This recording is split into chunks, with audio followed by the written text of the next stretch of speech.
always have to look out for cyclists in the Netherlands. I think it's an El Camino. The sea should be pretty nearby.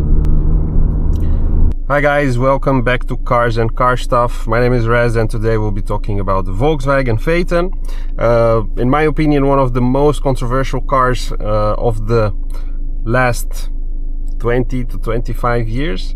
We'll be driving to the North Sea, and in that drive we'll be talking about the Volkswagen Phaeton, which I owned and still have in Romania. As I told you in the last episode, I'm living in the Netherlands, but I do come from Romania. That car is still sitting there, used by my family. We'll be talking about, in my opinion, why or if the Volkswagen Phaeton is a good car to buy, if it is or not one of the greatest, if the main opinion is mainly influenced by the fact that it's a Volkswagen. Would it be else if the car was a BMW or a Mercedes or an Audi or anything else besides the Volkswagen Phaeton?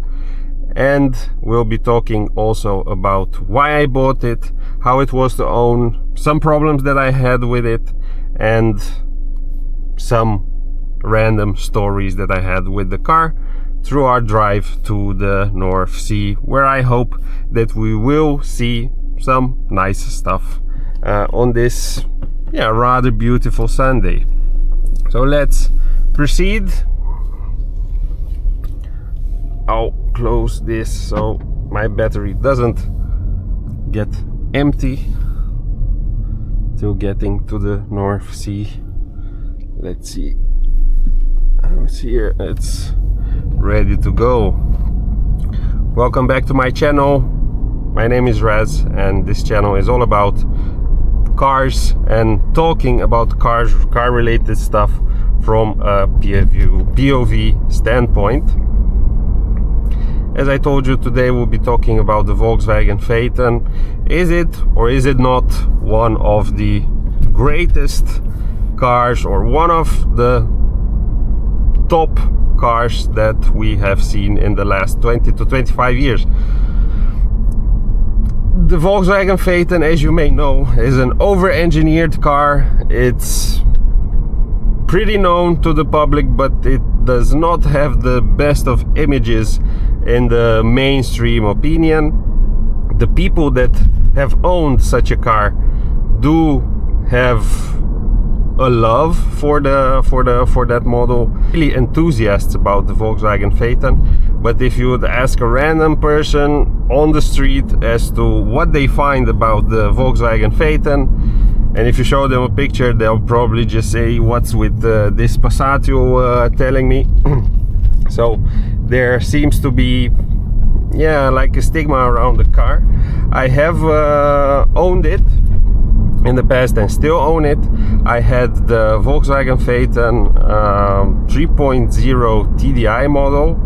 I don't know if it is with 1 or 2 turbos, and to be honest with you, I also don't really care. I know it had 245 horsepower from the 3.0 TDI, and it was a 2015 model. From what I can recall and what I remember, the production ended in 2016, and they did have a plan to come out with a D2, I guess it was called, the second version of the Phaeton, but those plans were scrapped because of the Dieselgate scandal that was in the years 2014, 2015. So that's why they did not pursue with the Volkswagen Phaeton second version. Why did I buy it and when did I buy it? I bought it in 2015. It was for around 19,000 euros including transport. I was still living in Romania back then. I had my driver's license suspended for making an overtake maneuver in Romania while the lines were not dotted, so you were not supposed to be overtaking there. I did start my overtake where the lines were dotted, so I was allowed to overtake in that specific part of the street, but at some point the line was straight, so not dotted. The police was there. I got stopped, and the driver's license was suspended. I was not allowed to drive for 1 month. After that, I got my driver's license back.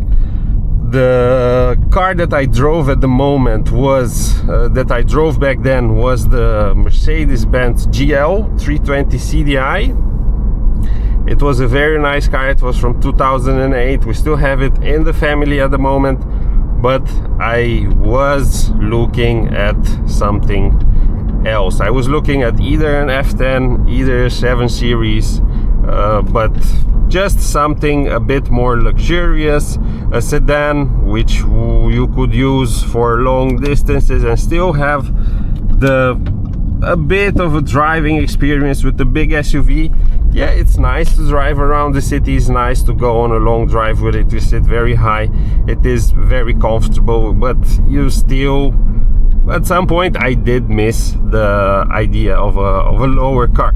So I was looking for something that gave me the same comfort as an SUV, but that wasn't that big, that high, and this is why I was looking back then at an F10, the 7 Series F01, and other cars that were in the price range between 15,000 to 20,000 euros. And I stumbled upon the Volkswagen Phaeton, which was from 2015, the 3.0 TDI model. It was in a different city than where I was living. I didn't have a driver's license. It was about 10 hours drive to that city where the Phaeton was located, and yeah, I didn't really have the time and yeah, the possibility to go to there. And I was like, you know what, I'll just check the picture. I'll just call the seller. The seller was a dealer, so it was not like an individual selling his car. We got in contact, he sent me some videos, he sent me some extra pictures, we talked a bit about the car, and then I just decided to buy it. It had a very nice interior. From the outside it was also pretty appealing. The wheels were 18-inch or 19-inch wheels, I don't recall. I do know them still, but I wouldn't be able to tell you what how big those wheels were. But overall the car looked very, very nice. It had the classic brown interior. The interior was updated a bit if you compare it to the first Phaeton model, so the steering wheel was a bit more modern.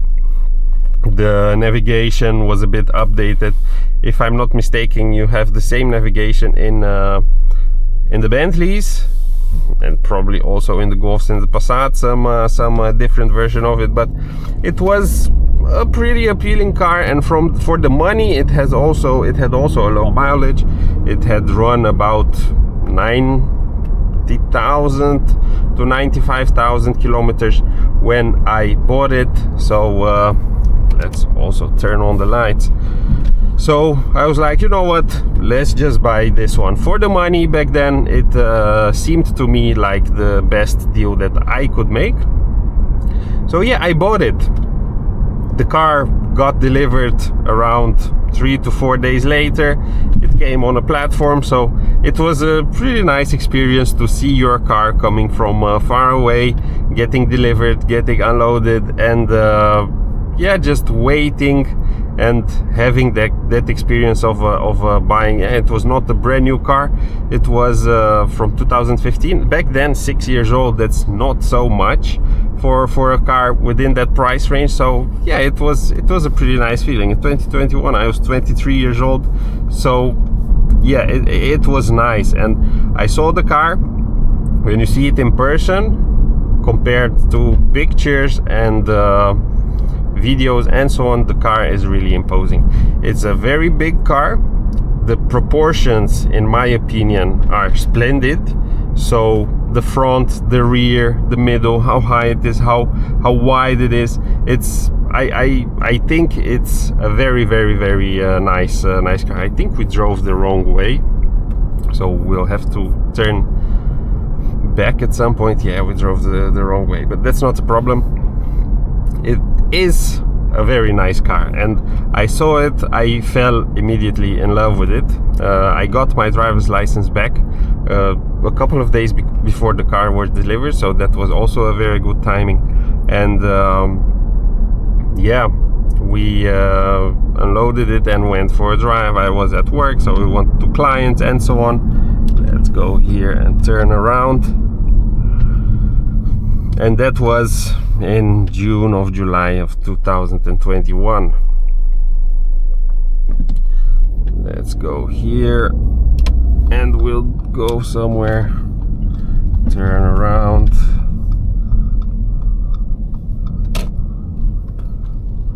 Yeah, an older G-Class. Let's just turn around here.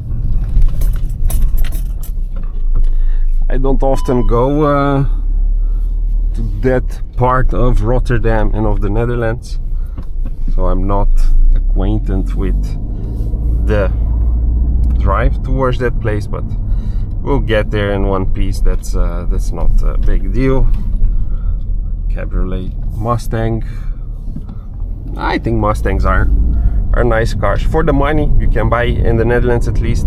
The 2.3 EcoBoost from 2016 2017 for around 20 to 21k. That's the cheapest at least. If you want a nicer model, it should be around 30k. But yeah, going back to the Phaeton, I bought it, I got it unloaded, 23 years old. It's one of the best feelings. I did have other cars before the Phaeton, also nice cars. I had the Jeep Grand Cherokee, the Trailhawk, so not the Trackhawk. The Trailhawk was a bit more off-road oriented as opposed to the Trackhawk, which is mainly about power.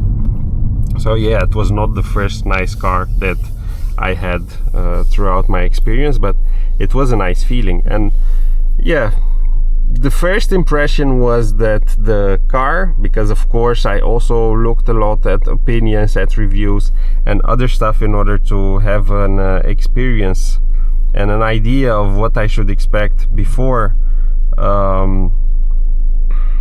yeah, signing the deal, let's say. And the reviews were a bit, yeah, how should I call it? Some were good, some were bad, but it didn't give you the real picture of the car that I bought. And it came, and I was very, very impressed by the build quality, the feeling that you had inside, and by how it looked. But of course, that's subjective. Some people will like it, some people will not. My father, when he saw the car, was like, okay, that's a bigger Passat. But for me, I think I'm much more of a car guy than him, but it was very, very different. And I could see it, but some other people don't. So yeah, overall, it was a nice experience buying it. And as I told you, the first impression of the car was very, very positive. After getting it, I had a little damage with the car. That was like 1 week after that. I was driving on a pretty narrow street, and I touched with the right back side of the car, with the right back wheel arch, let's say. I touched a Volkswagen Transporter that was parked, in my opinion, like shit, but yeah, I was the one that hit it, and yeah, we had to resolve it. But that was a big misfortune. You just get your car, and 1 week later you hit it. So that was pretty yeah, it was not nice that it happened. How was it to own, and which problems did I encounter with the Volkswagen Phaeton? As I said, the first impression was very, very positive. It was a big car, it was a very comfortable car. After driving a bit more kilometers in the car, you could feel that the car was just made to eat up all the kilometers. You could sense the fact that the car was over-engineered. You have these vents here. If you closed the air conditioning or the air getting out, the ventilator, you would close it, then also the vents would get covered up by some wood insertion there and some wood trims, that's what they're called. And it was nice. The seats were incredible. The drive was very, very impressive. The suspension, the way it absorbed every bump in the road. I did drive back then on a pretty regular basis, around 300 to 400 kilometers to Bucharest. You didn't feel those 400 kilometers. And the main thing, what I loved about the Volkswagen Phaeton was, for one, you didn't feel how the kilometers were going by. The comfort was amazing. Also the air suspensions, the way it drove for such a big and heavy car. If I may be mistaken here, but I know it's around 2.4 tons, 2.3, 2.4, so it's a very, very heavy car. But you did have the adjustable shock absorbers, and you could put it in like a bit of a sport mode where the shock absorbers or the suspension would be more stiff. You had the air suspension that was adjustable in the height, and nobody would go off-road. And I think it was a pity that the lower stand was not a bit lower than it already was, because the car did have, on the lower stand, you did have the idea that the car sits a bit high up. If it would have been a bit lower, it would have also looked much, much greater than it, in my opinion, already did. So the driving experience was very, very nice compared to the GL that I was driving on a regular basis before the Phaeton. It was a very, very big improvement.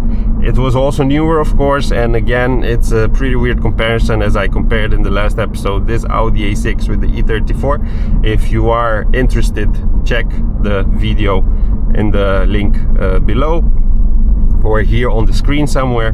So yeah, it's a pretty weird comparison, but you compare your cars with the last thing you had, and the Phaeton in the beginning was a very, very nice car. Not only in the beginning because it didn't lose these features, but those were the main points. The comfort, the way how effortless it was eating up kilometers, and also for the 245 horsepower with the 3.0 TDI, you didn't have a lot of horsepower or a lot of power from the 245 horsepower with 2.3, 2.4 tons, but you did feel the torque. I don't know the exact figures. And also when you put it in sport, the car would go. I mean, you didn't have any problems in traffic as to overtaking or wanting to go faster. It could do that very, very effortless. Of course, it was not a speed addict in that regard, but it did do it effortless, and it did help you when wanting to overtake. Also in Romania, you don't have a lot of highways, so there are a lot of situations where you have to get on the other lane where the oncoming traffic is driving, in order to overtake the guy driving in front of you. So it could do that just fine. At some point we'll have to go to the left.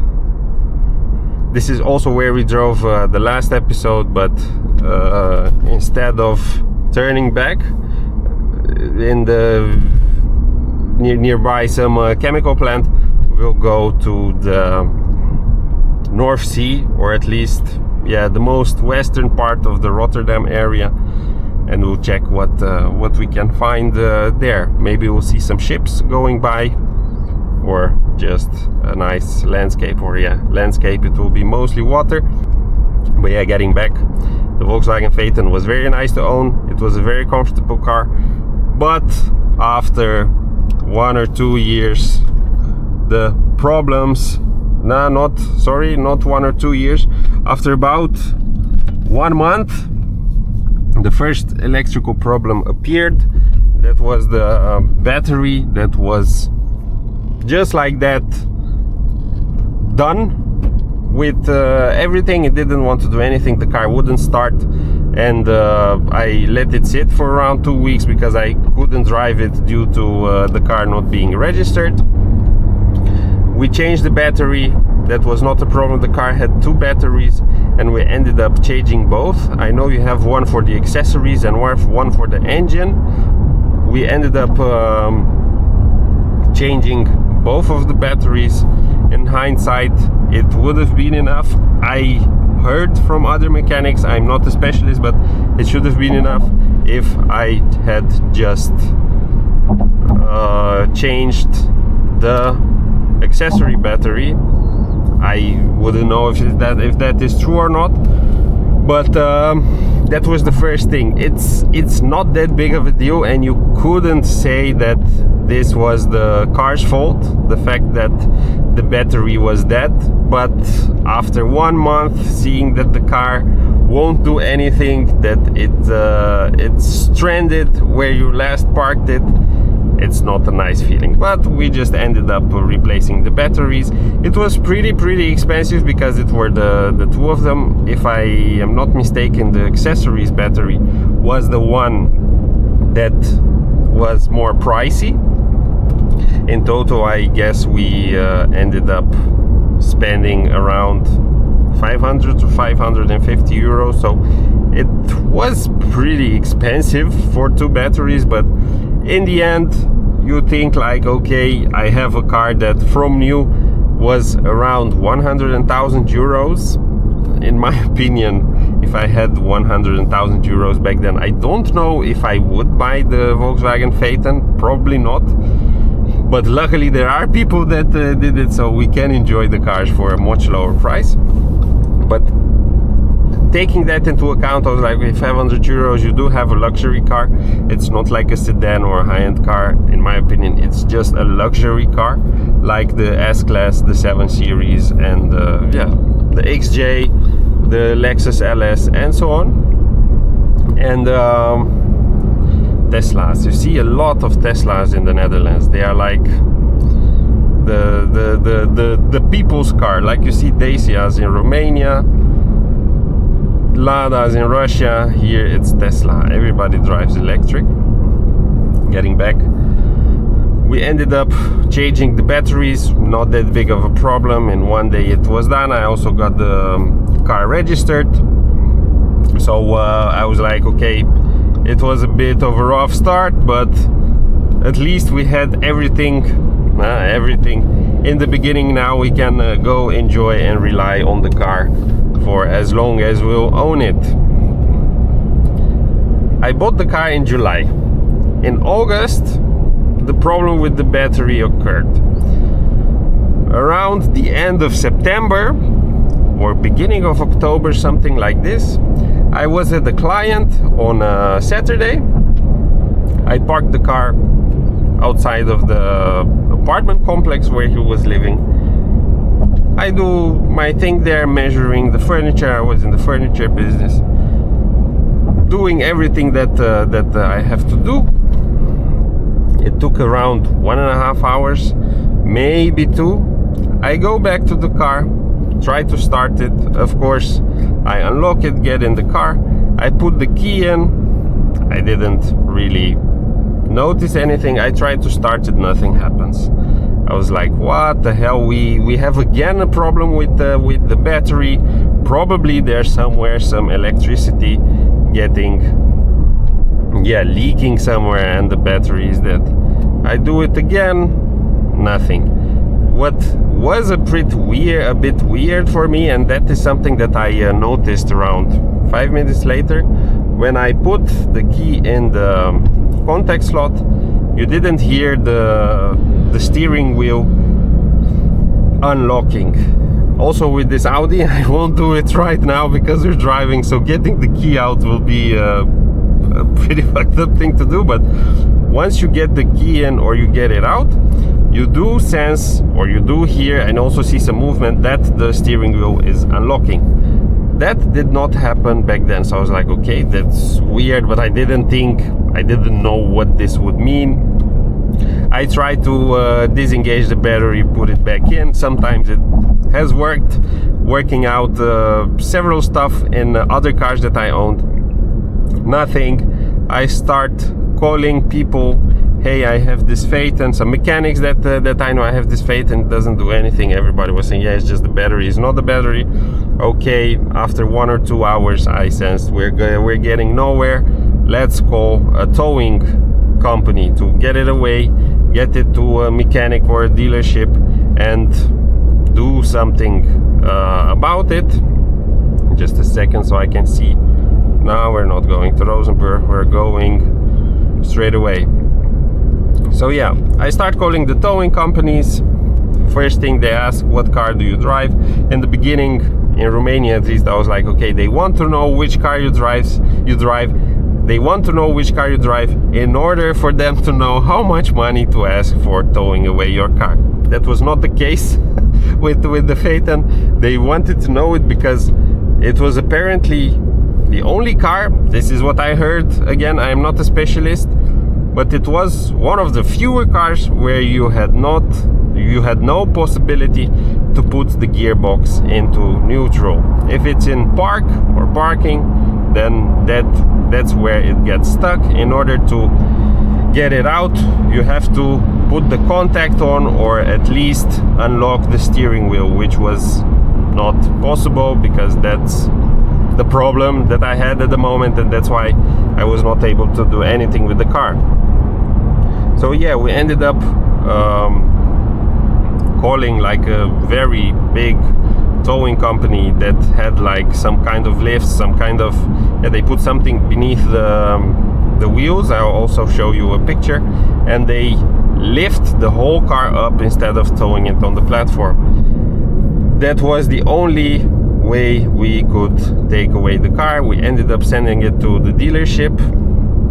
They had to look around 1 week in order to see what the problem was, and eventually the car ended up staying there for around 1.5 months. In the meantime, I rented a Mini Cooper Clubman John Cooper Works for that month and a half. It had around 306 horsepower. I had to, yeah, driving was one of the most important things in what I was doing. Without the car, you would be dead. You wouldn't be able to make the deals, you wouldn't be able to get the clients, and yeah, doing a good business. So I ended up renting the Mini Cooper Clubman John Cooper Works, 306 horsepower, very nice car. Maybe we'll talk about it in another episode on this channel. What was the problem with the Phaeton? Well, the steering wheel column had to be replaced. It was something that cost around 2,000 euros, excluding VAT, excluding VAT. So eventually it was around 2,400 that I had to pay in order to fix the car. It was a very, very big, yeah, fix for the car. It was very, very, yeah, how do you say it?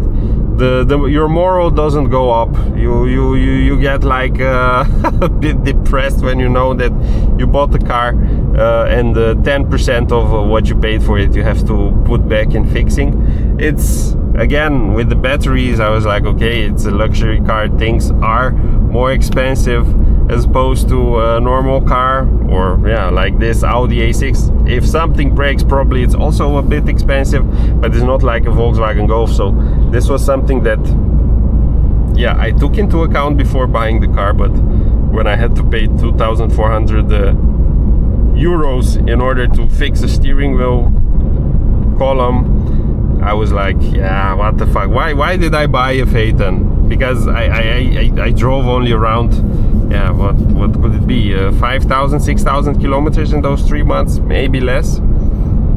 Okay, we are getting to near the North Sea. We start seeing some boats, some ships. So we ended up fixing it, paying it 1.5 months later. the car was back on the road, but I did want to get rid of it, to be honest with you. And I was looking at the Porsche Panamera that I almost bought, but in the end the deal did not go, the deal was not closed. So I decided, you know what, let's not make any rushed decisions. We fixed it, probably no other problems will occur. And indeed, besides that thing, which I wouldn't be able to tell you if it's just me being unlucky, or that the car indeed, let's go this way, see where we end up, or if the car indeed has this perk, that the model indeed has the steering wheel lock column, or the steering wheel column that tends to get fucked or not. But it's something that unfortunately I had to cope with. See where we end up.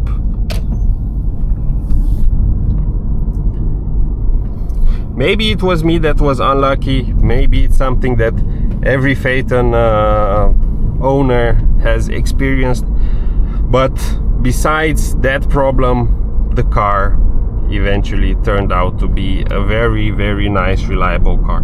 Of course, the electronics on the car are something that you have to take into account when owning a Volkswagen, but that's the same with every newer car, I guess. The boot, at some point after 2 years, didn't want to open anymore. You have the Volkswagen logo on it, you press on it, it should go up automatically. It didn't want to do that, you always had to do it with the key. The stopping lights, the brake lights, at some point gave up. And I also had the problem, but that was because at some point I only drove it in the city without letting the let's see where we are here. We'll go to the left.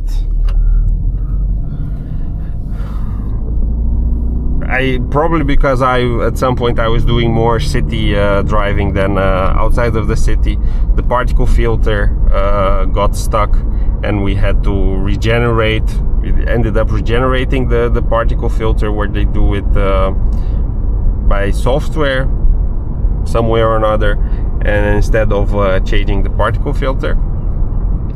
But these were the only things that really went wrong with the car. So looking back, the car has been in the family now. I bought it in 2021, drove it until 2024 or 2023 towards the end, when we decided to come to the Netherlands.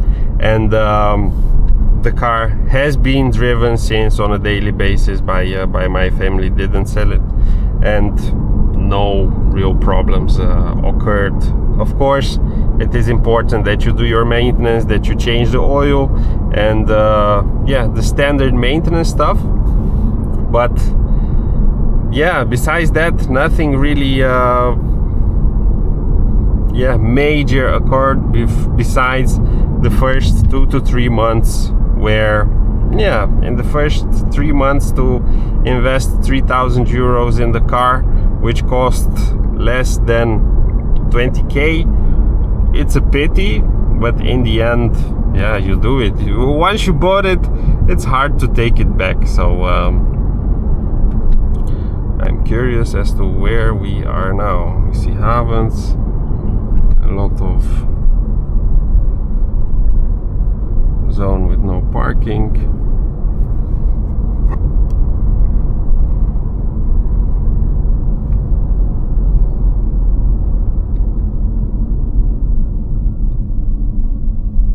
I think we'll just go like this and turn around.